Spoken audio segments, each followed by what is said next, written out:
Hello everybody, my name is Rodney Mashia and I'm making this video to talk to you about my fundraising project. I'm raising money to create my first ever music CD after 40 plus years of making music.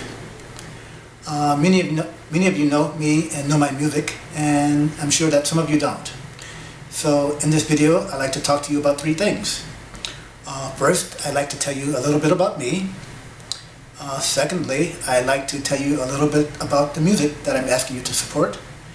And thirdly, I want to talk to you about why I think this particular music is important, and why I think it's important that this music, this vision that I hold, be put out into the world musically. A little bit about me. I first played music in public actually over 50 years ago, a half century ago, in the Greater Good Hope Baptist Church in Norco, Louisiana. That's in rural Louisiana.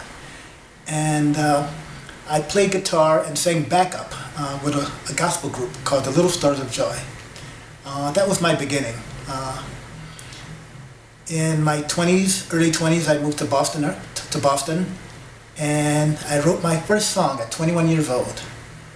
And since then, in the past 40 plus years, I played music in many different places. I played in clubs, I played in coffee houses, I played in church basements, I played in funerals, I played for weddings, I played for Boy Scout camps, I played for an adult summer camp.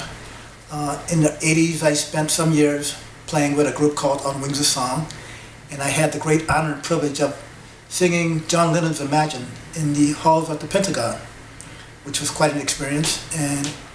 And for me, an even more powerful experience was to sing that same song, Imagine, in a maximum security prison in Massachusetts. But in many of those places, when I performed, I've been asked, "Hey Rodney, do you have something, you can buy?" Originally, when I first started, music was in the form of cassettes. And now people ask me if I have a CD. But from then till now, the answer to that question has always had to be, no, I don't. Because I didn't have anything recorded formally that I could sell.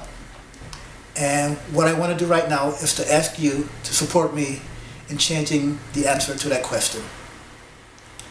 The second thing is about the music itself. People always ask me, what is your music about, Rodney? And when I had to think about it, my answer is my music is about, it's about joy, it's about love, it's about spirit, it's about hope, it's about compassion, and a lot of my music is about my experience as a man of color, a black man, growing up in the Deep South. The music I write comes out of my experience, both the experience of my life and the experience of my heart.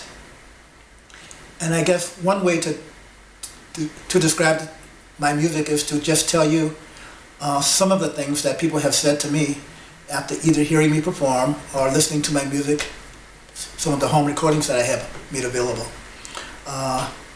People have told me that they play my music as they get on airplanes. It calms them down. People have told me that they play my song. I wrote a song called Miss Emily about my grandmother's battle with Alzheimer's. That after hearing that song, they have been inspired and motivated to visit their own relatives, mothers, fathers, loved ones who are suffering from the disease. I've had an elementary school teacher tell me that she's played my music for her kids in her elementary school class, and they loved it. Mm-hmm. And I guess the one thing that one person told me that made me feel the most grateful, I guess, is they told me that they played my music for their dying mother on her deathbed as she made her transition. That was one of the most powerful statements I've ever heard about anybody's music.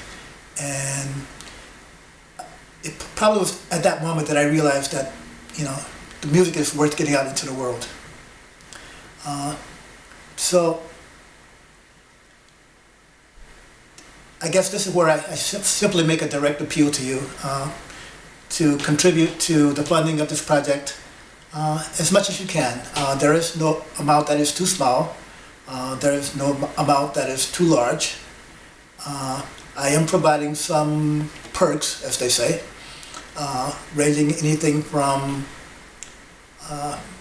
autographed copies of the CD, advanced copies, to producer credits on the CD itself, all the way to a house concert, which means I come to your home and play my music for you and whoever else you want to be there, anywhere in Greater New England. So that's really about it. Like I said, please contribute as you can. If you cannot contribute monetarily, and I realize in these times not everyone can, I would hope that you would be able to contribute by simply passing the word, talking to your friends, talking to your family, either via social media or direct conversation, email, by any means necessary, just to tell them about this project, to direct them to this website, and to contribute in any way that they can. But the one thing I want to let you know is that no matter how little you give, how much you give, in what way you contribute, the one thing that you will have from me is my eternal gratitude and thanks. So thank you.